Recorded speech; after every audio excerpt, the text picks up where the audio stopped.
na lang si Sara Labati sa mga maanghang na salita na naririnig niya kay Annabel Rama. Ni minsan hindi niya tinawag ang mommy ni Richard na mama. Lumabas na ang katotohanan na hindi lang isang beses na pagsalitaan si Sara Labati ng kanyang biyanan na si Annabel Rama. Sinabi ng mama ni Sara Labati na naaawa siya sa kalagayan ng anak dahil sa mga binabato sa kanyang panunuksa ni Annabel. Agawan na ng mga apo sa anak ni Richard Gutierrez at Sara. Ayon sa balita, nasa kustodiya na ang hinain ng motion to appeal ni Annabel Rama upang makuha ang mga apo sa piling ni Sara Labati. Kinukuha na nga niya ito dahil ito ang kanyang paboritong mga apo na anak ni Richard Gutierrez. Kung usapan na pera lang, hindi talaga mananalo ang pamilya ni Sara Labati sa kayamanan ni Annabel Rama. Sa mga sinabi nito patungkol sa dalaga, tinawanan lang ito ng mga magulang ni Sara Labati.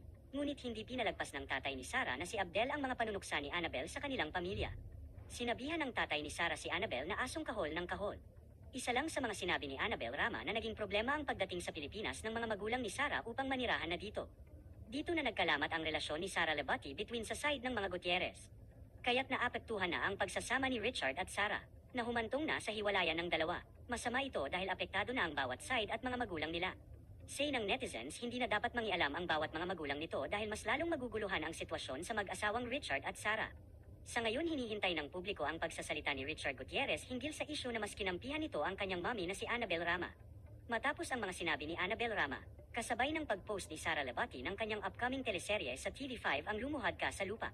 Tila may naging hidden message ito para pasaringan ang mga akusasyon sa kanya ni Annabel na mukhang pera. Flex din ng flex si Sara ng kanyang mga achievements.